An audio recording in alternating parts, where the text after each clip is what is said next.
observação.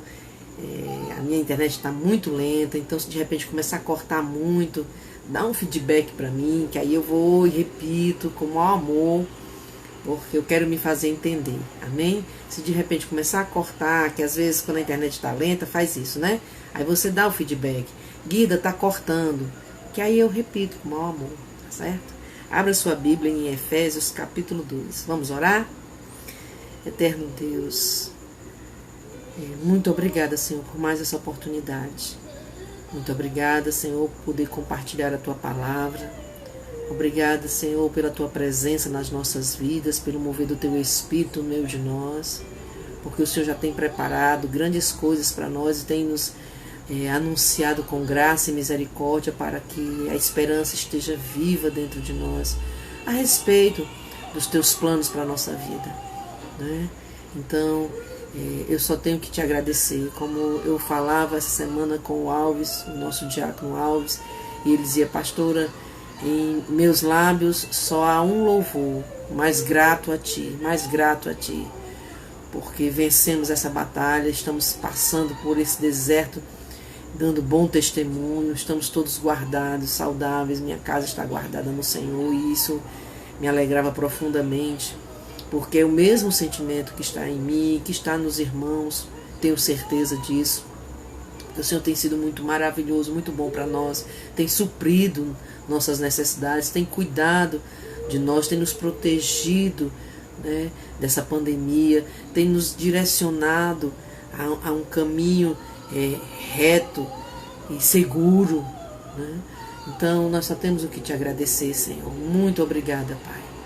Muito obrigada. Abre, pois, o nosso coração, Senhor, e o nosso entendimento para receber esta palavra, para que ela dentro de nós transborde e produza rios de águas vivas e nos fortaleça, nos inspire, nos conduza, né, em segurança ao aprisco do Senhor, a tua morada, a tua casa, Pai.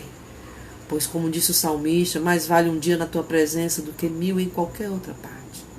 É assim que eu te peço, em nome de Jesus, crendo, para a glória de Jesus, te agradecendo, Pai. Amém. Amém? Efésios, capítulo 2. Diz, eu vou ler o texto base, né, da introdução do nosso culto, que não foi filmado para que a gente consiga fazer em tempo hábil, mas é Efésios 2, a partir do versículo 3, diz assim, entre os quais todos nós também antes andávamos nos desejos da nossa carne, fazendo a vontade da carne e dos pensamentos, e éramos por natureza filhos da ira, como também os demais. Mas Deus, sendo rico em misericórdia, pelo seu muito amor com que nos amou, estando nós ainda mortos em nossos delitos, nos vivificou, juntamente com Cristo Jesus, pois pela graça sois salvos. E nos ressuscitou juntamente com Ele, e com Ele nos fez sentar nas regiões celestes, em Cristo Jesus, para mostrar nos séculos vindouros a suprema riqueza da graça pela sua bondade para conosco em Cristo Jesus. Porque pela graça sois salvos, por meio da fé, e isso não vem de vós, é um dom de Deus, não vem das obras para que ninguém se glorie, porque somos feituras suas, criados em Cristo Jesus para a sua boa obra, os quais Deus antes preparou para que nela andássemos. Aleluia! Esse foi o texto que deu introdução ao nosso culto de adoração ao Senhor. Não foi filmado, como eu disse, porque a nossa internet está com problemas. E aí nós optamos por guardar, né, o máximo possível dos bônus, né, para que a internet tivesse força para suportar gravar até o final a reflexão, porque entendemos que o louvor, a oração em família é um momento nosso com Deus. Na igreja nós louvamos, nós adoramos em comunhão uns com os outros, né, numa coinonia, numa unidade, mas ainda assim nós não podemos esquecer que esse primeiro momento do culto ao Senhor coletivo, ou no nosso lar, na nossa casa, no nosso quarto, ele é pessoal. Apresentemos-nos, pois, né, diante de Deus. É muito pessoal. É o nosso coração se derramando na presença do Senhor, falando para Ele salmos de adoração, de gratidão e de amor. Então nós separamos para esse momento de reflexão, no contexto do texto que foi lido, o versículo 3 e o 4, para aí sim fazermos esse momento. Vou repetir, diz assim, Efésios 2, versículos 3 e 4. Entre os quais todos nós também antes andávamos nos desejos da nossa carne, fazendo a vontade da nossa carne e dos nossos pensamentos, e éramos por natureza filhos da ira, como também os demais. Mas Deus, sendo rico em misericórdia, pelo seu muito amor com que nos amou, nos salvou. Nos salvou. O amor de Deus, queridos, ele nos salva. O amor de Deus, ele tem derramado sobre nós uma graça salvadora que nos cura, que nos liberta e que nos transforma. E é sobre isso que nós vamos meditar essa noite. Sobre esse amor imensurável que tem o poder de nos curar, que tem o poder de nos libertar, de quebrar as cadeias que aprisionam a nossa alma e de nos levar a uma mudança, uma transformação da nossa natureza, da nossa essência. É sobre esse amor que eu quero compartilhar com você essa noite, a palavra do Senhor. E a primeira coisa que eu quero trabalhar, dessas três que eu separei, como eu disse, 3 coisas sobre o amor de Deus nos ajuda a vencer a adversidade. Esse é o tema da nossa mensagem. Uma dessas 3 coisas é que o amor de Deus produz cura, produz saúde, seja do corpo, seja da alma ou principalmente do espírito. O amor de Deus trouxe para nós uma cura de tal forma que nós fomos sarados. E essa saúde, ela é plena, ela é completa. Ela é completa.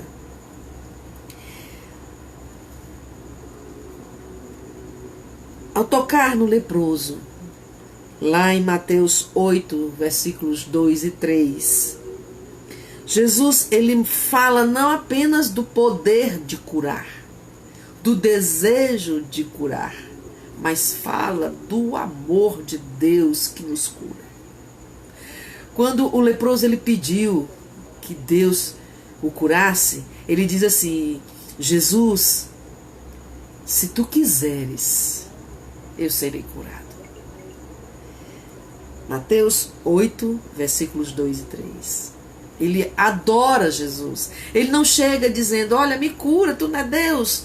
Não, ele chega adorando. E aí ele diz: Senhor, eu tenho plena convicção de que tu podes. O meu desejo é que a minha vontade também seja a tua vontade. Se tu quiseres, Senhor, eu serei curado.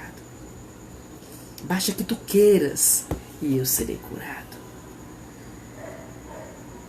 Aleluias. Se tu quiseres. E a resposta de Jesus, ela dá base para essa minha afirmação. Porque Jesus se enche de compaixão, diz a palavra. E Jesus, enchendo-se de compaixão, disse: eu quero. Seja curado.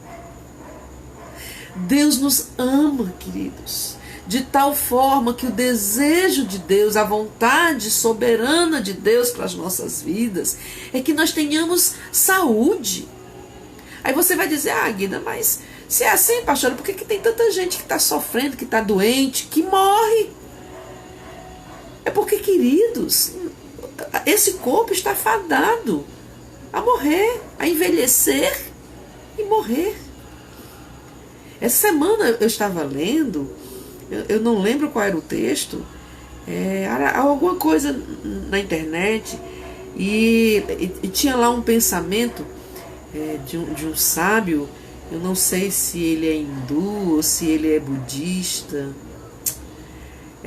Eu sei que é um pensamento que é divulgado, né, é semeado aí em determinadas religiões, que diz assim: nós não somos seres naturais vivendo uma experiência espiritual. Nós somos seres espirituais vivendo uma experiência natural. Nós não somos humanos vivendo uma experiência espiritual. Nós somos espírito vivendo uma experiência humana. E eu guardei, sabe? Eu fiquei, é isso mesmo. É isso mesmo. Por isso, nós precisamos ter a mente de Cristo a fim de vencer o medo das enfermidades, o medo da velhice, o medo da morte.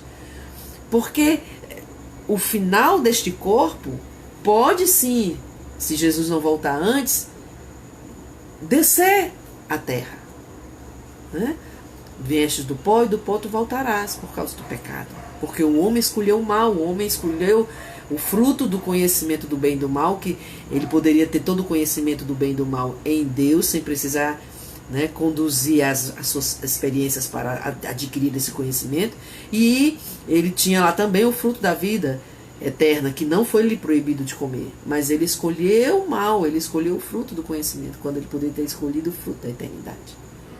E aí esse corpo seria eterno. Por isso que Jesus, ele separa o Éden, e esconde o paraíso do homem, dos olhos carnais do homem, porque ele diz, vamos impedir que o homem, comendo do fruto da eternidade, eternize também essa natureza caída, essa tendência a pecar, até que nós o transformemos essa natureza.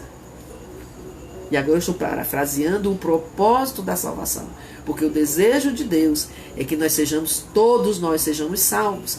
E para isso, em Cristo Jesus, como nós lemos essa noite, Ele produziu para nós a oportunidade de termos a nossa natureza transformada. Jesus não quer apenas curar o seu corpo físico, Ele quer curar a sua alma, as suas emoções, porque as nossas emoções nos traem. Nós, movidos pelo sentimento, pelas paixões, perdemos a razão e agimos meio que animalescos, né? De forma irracional, eu diria. Quantas vezes nós somos traídos pelos nossos desejos?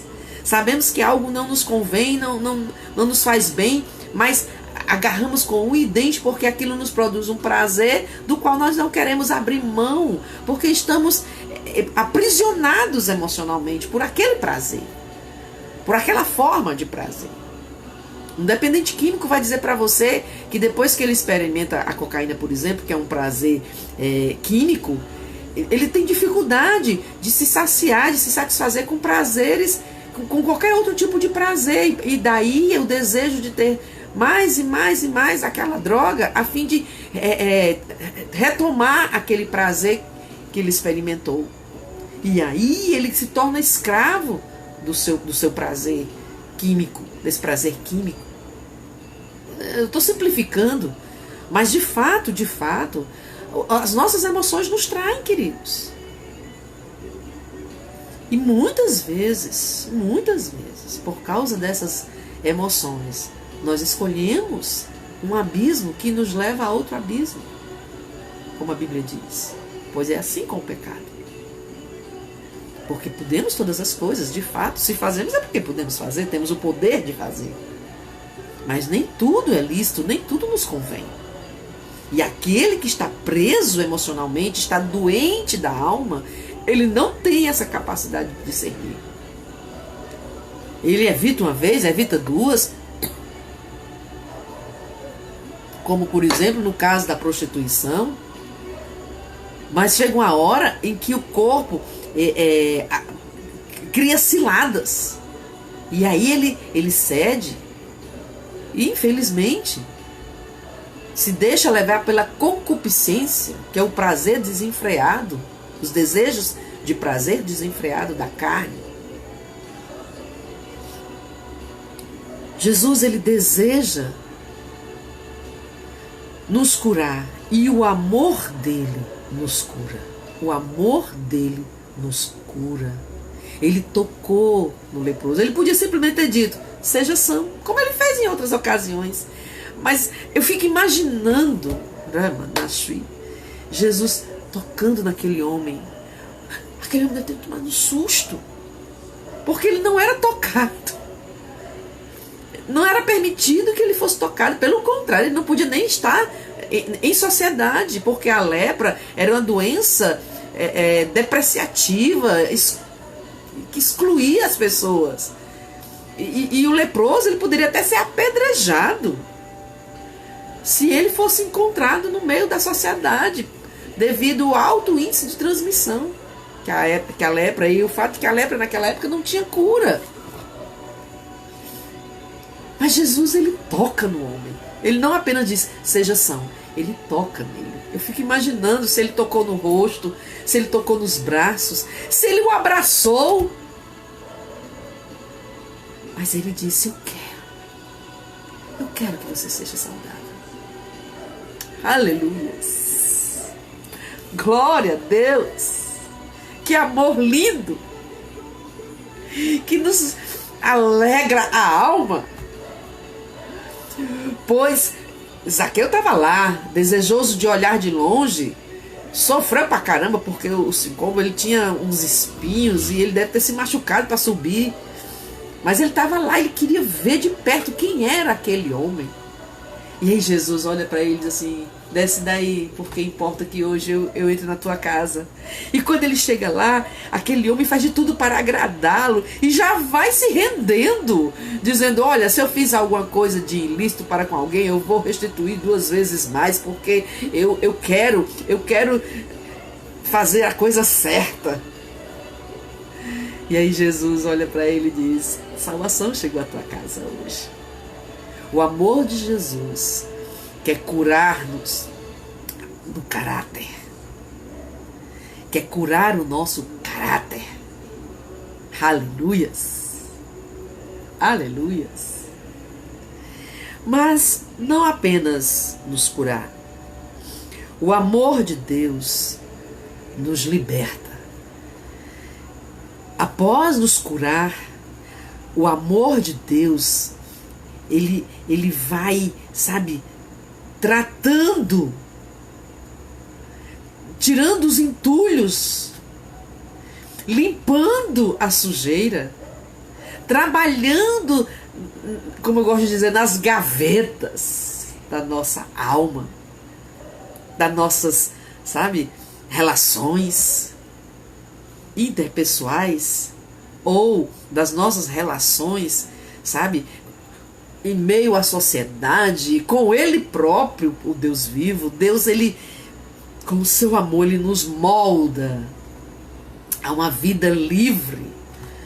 Não permita, meu irmão, em nome de Jesus, receba essa palavra profética, não permita que as pessoas lancem sobre você um jugo, sabe, do qual Jesus já te libertou. Se o Senhor Jesus te libertou verdadeiramente, tu sois livre. Não permita. Não permita que as pessoas lhe sufoquem. Há relações que sufocam, que oprimem, reprimem, castram. O Senhor nos chamou para sermos livres. O amor de Deus nos liberta. Quebra as cadeias. Desfaz os embaraços. Permite que respiremos. Eu queria mencionar um testemunho. A mulher Madalena. O personagem de Madalena nos traz muitas mensagens. Nos revela muito a respeito do tratar de Deus na vida das pessoas. Do pecador. E tem uma frase que Jesus fala para Madalena que marca essa liberdade da qual eu estou falando. Quando ela é arrastada pelos fariseus e jogada aos pés praticamente de Jesus, e eles perguntam: e aí, o que devemos fazer? Essa mulher foi pega em adultério. Nós bem sabemos que a lei era severa sobre o adultério e que ambos deveriam ser apedrejados.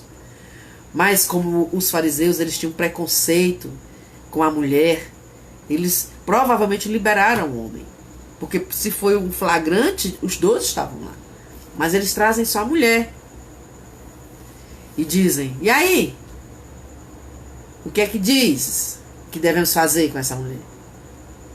E aí Jesus, todo mundo conhece a história, começa a escrever na areia e de repente ele afirma: aquele que não tem pecados que atira a primeira pedra. E aos poucos eles vão saindo, e manda todo mundo. Até que, ficando só eles dois, Jesus olha para aquela mulher e diz assim: mulher, onde estão os teus acusadores?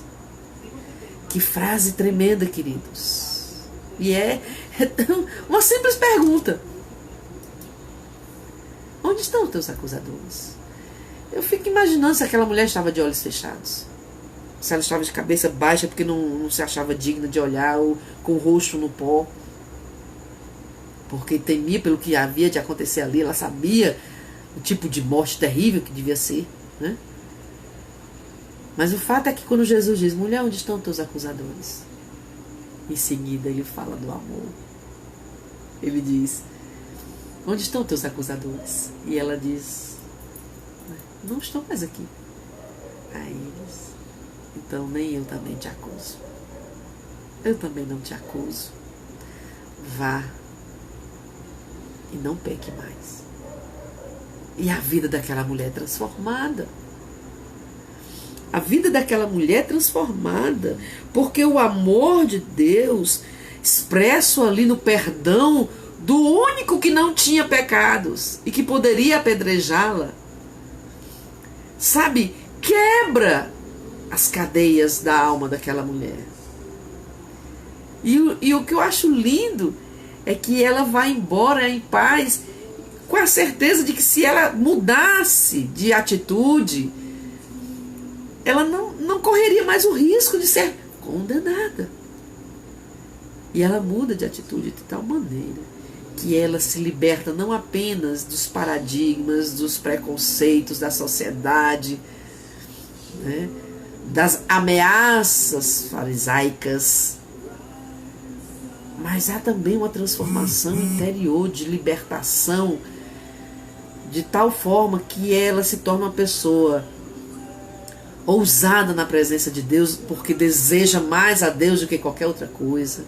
Ela não deixa que nunca mais alguém coloque sobre ela um fardo, sabe, que a impeça de estar plena na presença do Senhor. Lembre-se, quando Marta está nos afazeres, Marta vai dizer: Jesus, manda Maria vir me ajudar, ela fica aí. Provavelmente ela deve até ter exagerado, puxado a liga, né? Está aí no meio dos homens, podendo estar me ajudando aqui nas tarefas, nas coisas que cabe às mulheres fazer. E aí Jesus: não vou impedi-la se ela escolheu a melhor parte, Marta. Todas essas coisas são importantes, mas essa daqui é a mais importante. Estar perto de mim é a mais importante. Essas coisas aí você tem outro momento para fazer. Eu estou aqui agora. Vem ficar comigo, Marta. Aleluia! O amor de Deus nos liberta do que as outras pessoas pensam a nosso respeito. De como, sabe, tira o gesso das relações com Deus. As pessoas, às vezes, queridos, talvez até com a boa intenção, não vou aqui julgar ninguém, né? Mas cria assim uns dogmas, engessa o relacionamento da gente com Deus, que a gente fica ali, parece que não tem liberdade, não pode bater palma, não pode dar um glória a Deus, não pode dançar, não pode rir. Que parece que por quê?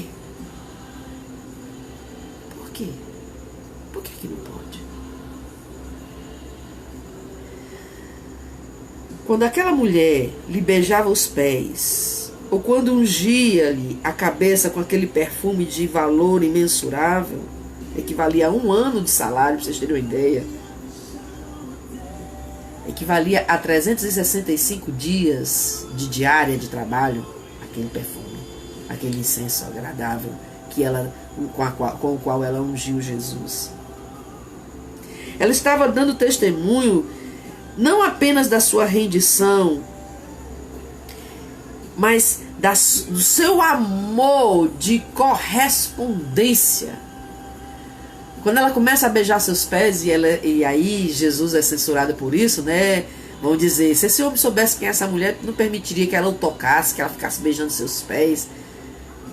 E ele diz, olha, eu entrei na tua casa, tu não me beijou, não ofereceu água para lavar os meus pés.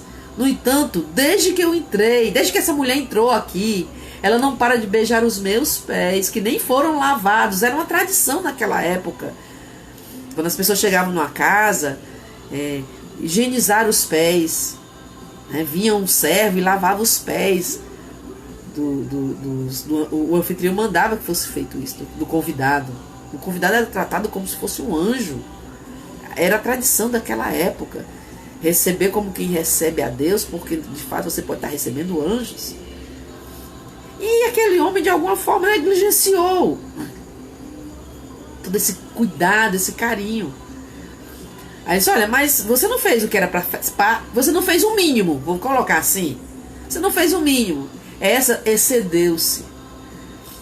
Você não lavou meus pés, ela não para de lavá-los com as suas lágrimas.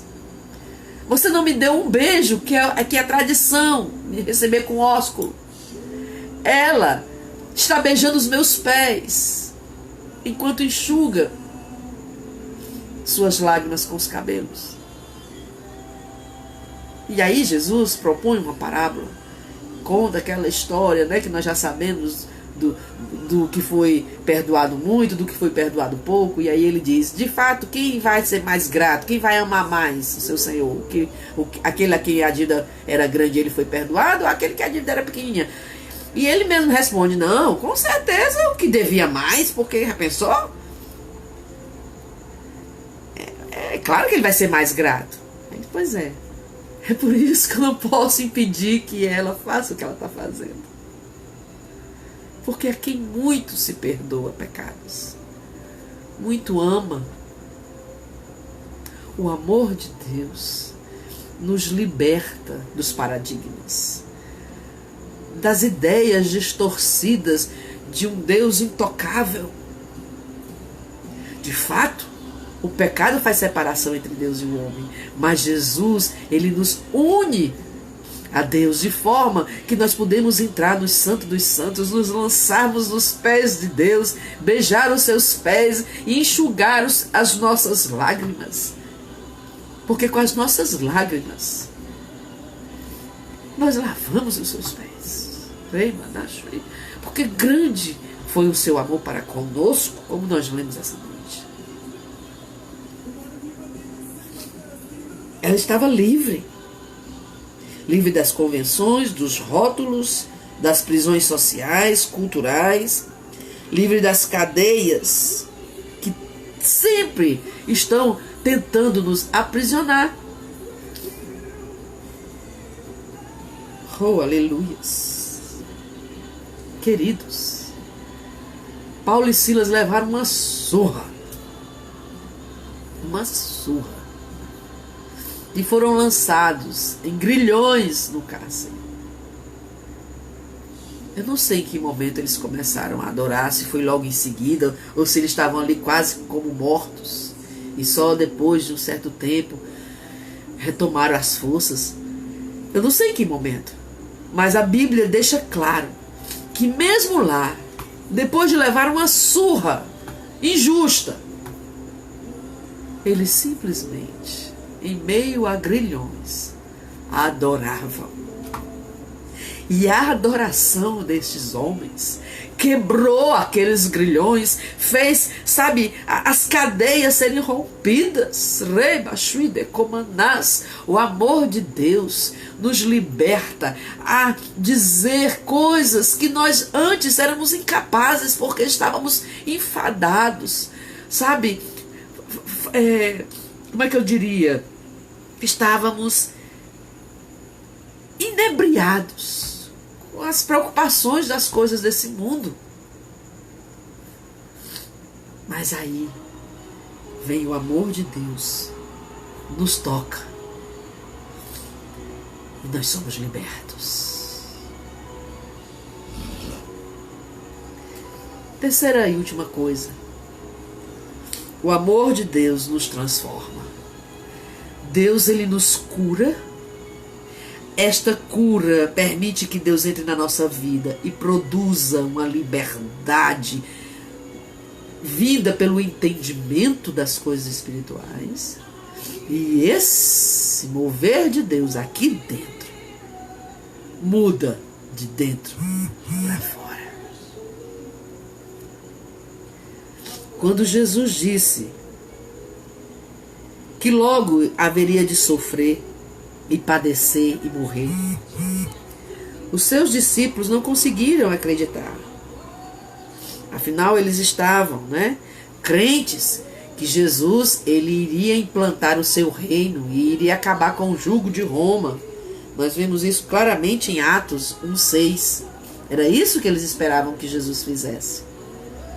Então, quando Jesus começa a falar que vai morrer, que vai ficar 3 dias debaixo da terra, no sentido da morte, eles não entenderam. Chega o ponto de Pedro afirmar que ele deveria ter compaixão de si mesmo, que de forma alguma aquilo poderia lhe acontecer. De forma alguma, Senhor. E aí Jesus, dando as costas, repreende, dizendo: para trás, Satanás, você é uma pedra de tropeço para mim, porque não tens os pensamentos de Deus, mas os pensamentos dos homens. Mateus, eu estou me referindo ao texto Mateus 16, de 21 a 23. Mateus 16, de 21 a 23.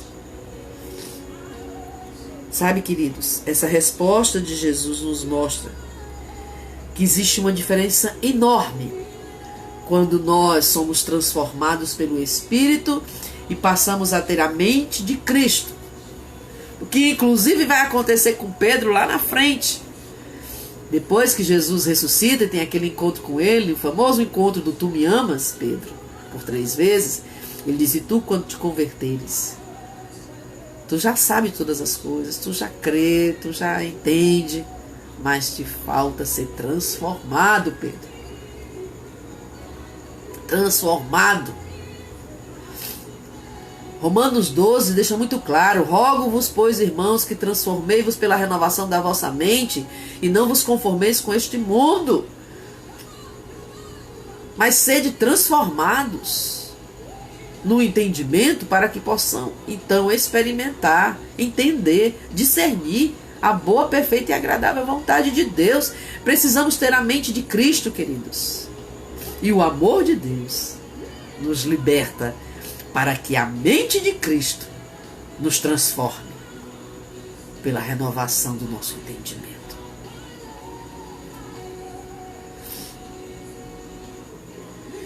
Pedro reflete aqui o pensamento humano que está fadado ao egoísmo, ao egocentrismo, à autocomiseração.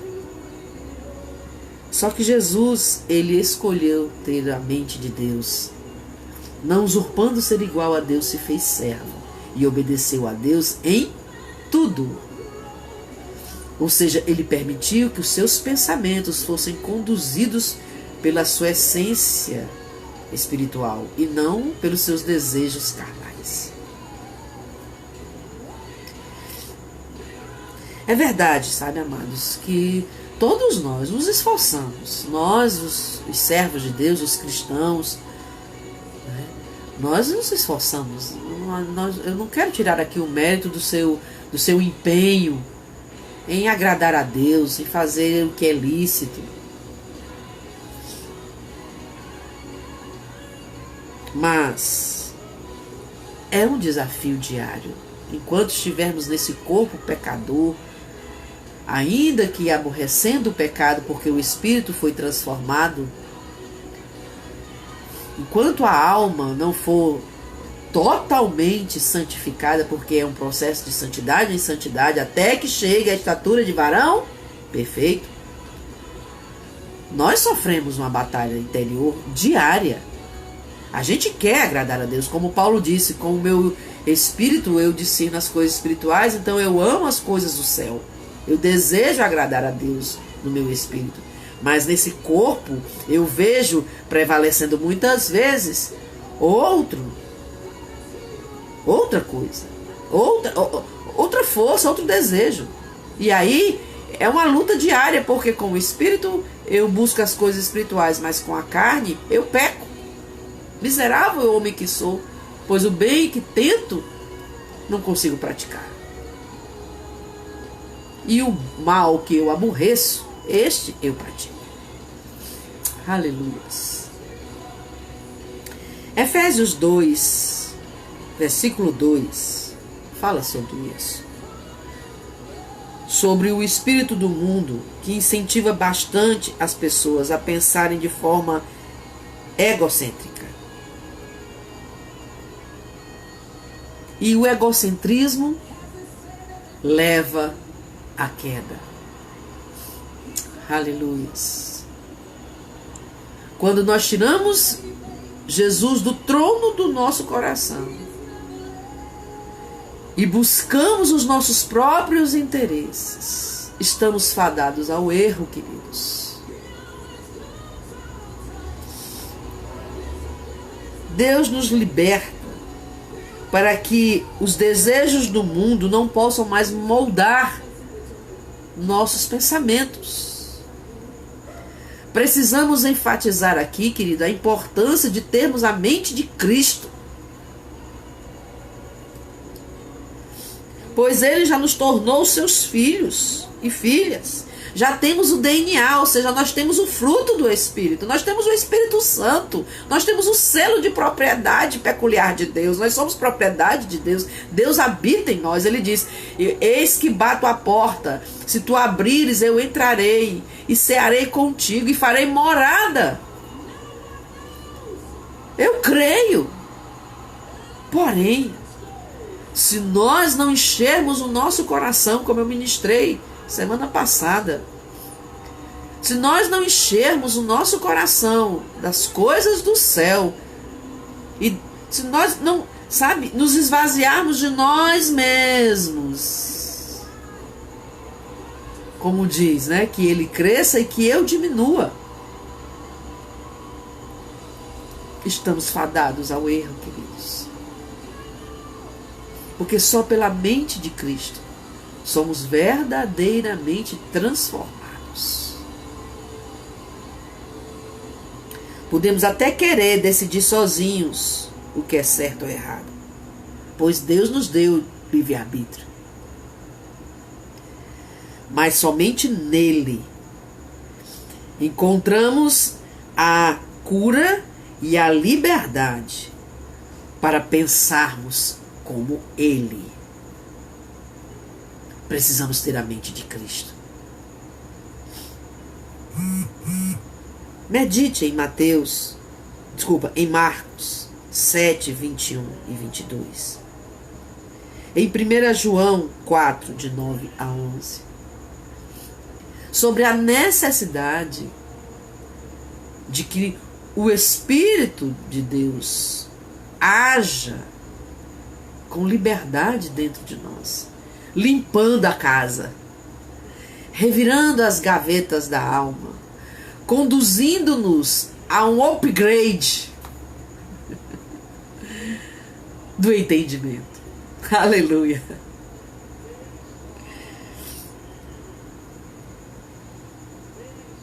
De fato, queridos, como eu já disse, o espírito do mundo incentiva bastante as pessoas a pensarem em seus próprios interesses. E isso nos leva ao erro, à queda. Sabemos que pensar com a mente de Cristo é desafiador. E pensar como o mundo, às vezes, é até mais fácil. Mas um pensamento produz morte, enquanto que o outro produz vida. Que escolha você faz? Vida ou morte está diante de ti.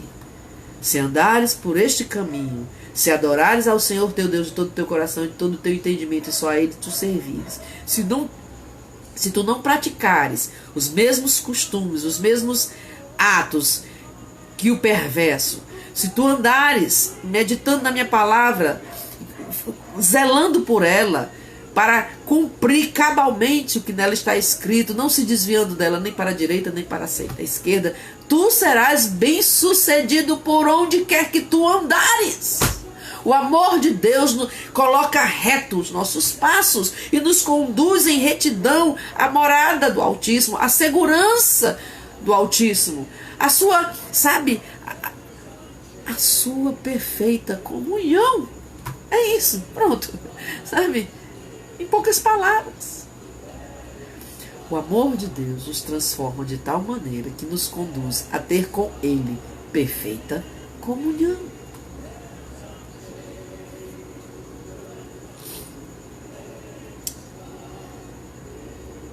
Leia 2 Tessalonicenses 3:5. Deixa eu pegar aqui. 2 Tessalonicenses 3:5. Já estou concluindo, queridos. 2 Tessalonicenses 3:5. 3:5.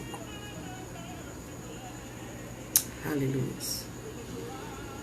Ora, o Senhor encaminhe os vossos corações no amor de Deus e na constância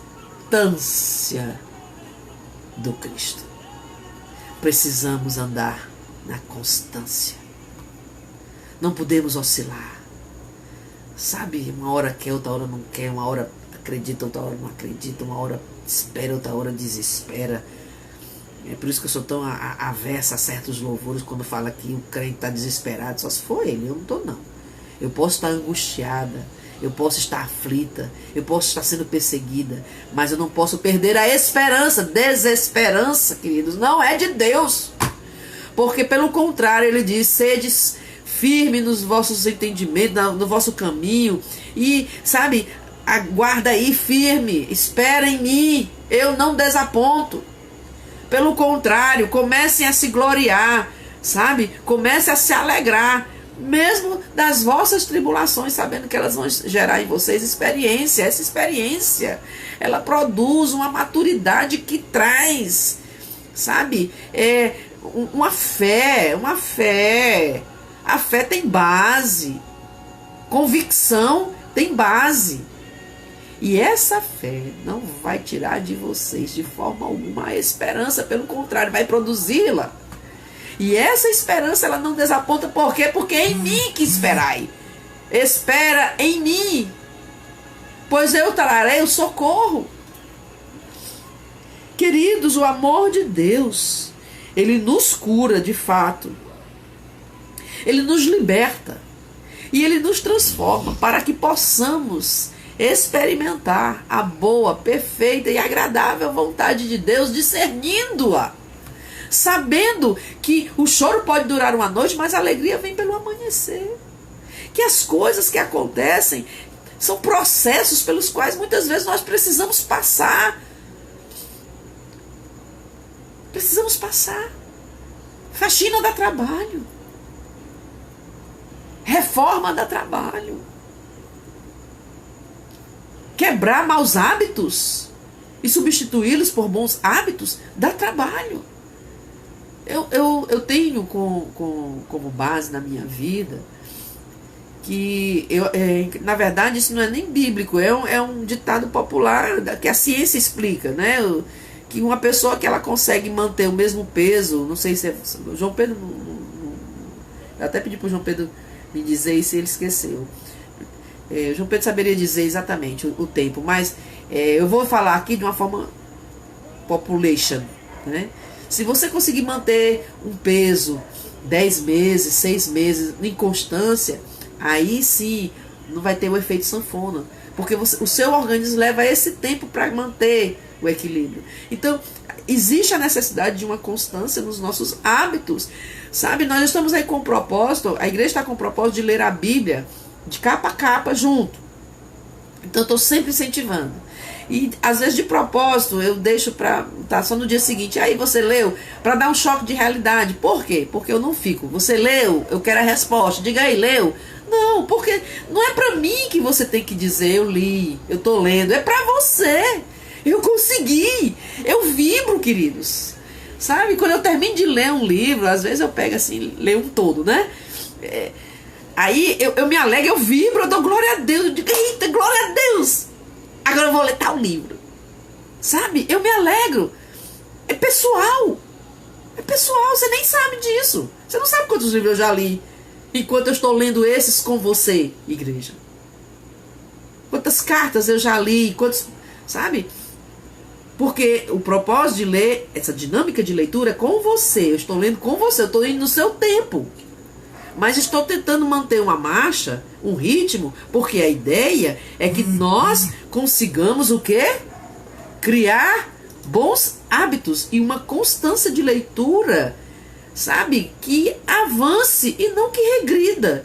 Ai, ontem eu li 12 capítulos, eu só vou ler 3. Ah, li 12 ontem. Não! Nossa, eu consegui ler 12 capítulos ontem, depois eu vou ler 13.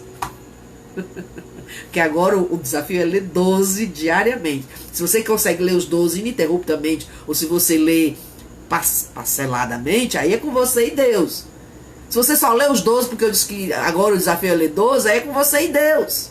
Mais com você do que com Deus, porque Deus está se oferecendo a toda hora para você. Sabe, eu estou aqui, eu quero me revelar, diz o Senhor, para ti. Abre a palavra, abre a Bíblia. Eu vou fazer com que essa palavra salte no peito e faça com que o seu coração comece a bater mais forte, sabe? E você comece a entender o quanto eu te amo, porque quando você me conhecer de fato, quando você se permitir ter um relacionamento de conhecimento profundo comigo, quanto mais você souber a meu respeito, diz o Senhor pra ti, mais tu vai me amar, porque eu sou amável. Aleluia. Deus é amável. Quando nós dizemos que Deus é digno do nosso louvor, quando nós dizemos que Deus é digno da nossa fidelidade, quando nós dizemos que Deus é digno do nosso amor, é porque Ele é amável. Ele é totalmente amável. É impossível não ter um encontro com Deus, ter um encontro com a sua escritura e ela se abrir para nós, para os nossos olhos espirituais se abrirem e nós não sermos impactados pelo caráter, pela dignidade, pela inteligência, pela beleza, pela formosura, pela graça, pela bondade, pela misericórdia e pelo amor transformador, libertador e que sara. Deus é amável e a sua palavra o revela. Por isso, independente de você ser da Gileade aqui do Passaré ou estar no meu grupo de discipulado, se você gostaria de ser discipulado, inclusive está aí o convite, me procure no privado. Eu não uso o inbox, mas lá na página da igreja tem o número do WhatsApp da igreja, tá certo? Você pode pedir sim para ser incluso no grupo para ser discipulado. E aí você vai ser cuidado e amado. e tratado. E aí eu vou tentar lhe ensinar o máximo que eu puder, né? Na minha humilde capacidade, tentar lhe ensinar, compartilhar conhecimento com você, cuidar de você. Então, se você tem esse desejo de ler a Bíblia, sabe, de se aprofundar, estamos aqui para lhe conduzir, para lhe, né, cutucar. Porque Deus quer essa relação com você. Deus quer se revelar para você. E Deus quer que você saiba o quanto você é amado. Aleluias. Aleluias. Amém, queridos? Glória a Deus. Eu quero orar por vocês. Eu quero orar antes de encerrar. Que o excelso amor do Senhor Deus e essa experiência transformadora desse amor que tanto desejamos, Deus, para as nossas vidas, possa ser produzida através de nós, do nosso testemunho, Senhor, para os outros. Se há algo que podemos pedir, Senhor,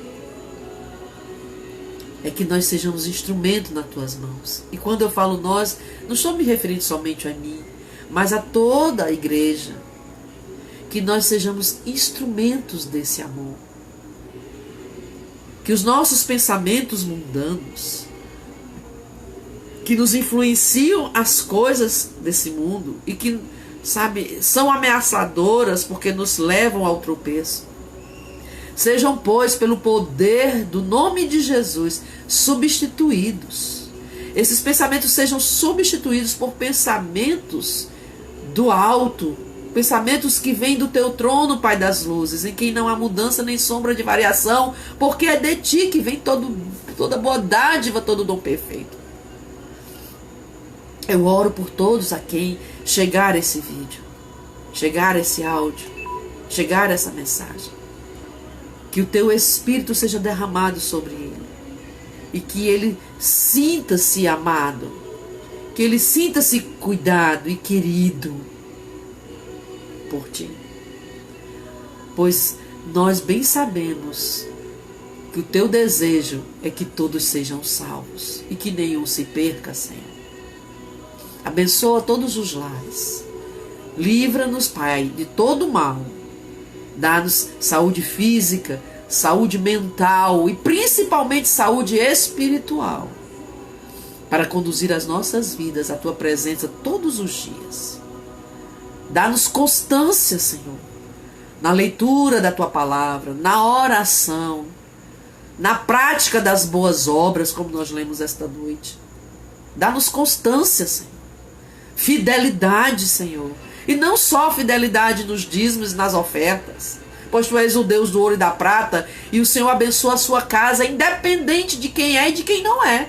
Porque o Senhor honra aqueles que são, e o Senhor multiplica. Mas que sejamos fiéis, principalmente aqui, Senhor, e aqui, para que não sejamos apenas praticantes das regras, das leis, observadores da lei, mas praticantes do amor. Porque como está escrito, estás cansado de sacrifícios, de barganha, e o que tu queres é fidelidade, em obediência e em amor. Porque se somos obedientes e se somos amorosos, seremos como aquela mulher, Senhor, que pegou aquele perfume tão caro e te ungiu, porque estava tão desapegada das coisas materiais que não estava nem sabendo pensando no dia de amanhã, vamos dizer assim, mas pensando simplesmente em te honrar, em te ungir, porque queria te honrar. Dá-nos desprendimento, Senhor, das coisas desse mundo. Tira de nós a preocupação do dia de amanhã, porque o dia de amanhã, a cada dia, basta ser o mal. E nós não devemos andar ansiosos com coisa alguma. O dia de amanhã já tem o seu problema para ser resolvido. Tira de nós essa ansiedade com o dia de amanhã. Tira de nós a nostalgia do dia de ontem, para que nós sejamos responsáveis pelo agora, porque o agora é um presente. Dá-nos constância, fidelidade e amor. É o que eu te peço, em nome de Jesus e para a glória de Jesus. Aleluias! Amém! Glória a Deus! Queridos, coloque suas mãos para o alto como quem recebe assim, ó. Junte assim as suas mãos. Que o excelso amor do Deus Pai, que as doces consolações do Espírito Santo e que a presença transformadora, libertadora do Senhor Jesus seja, pois, o seu escudo e a sua fortaleza, de forma que a graça do Senhor superabunde e te produza paz até que Ele venha, ou até que você seja levado a Ele. Amém. Muita paz, shalom, um cheiro no coração. Deus abençoe. Deus abençoe. Glória a Deus.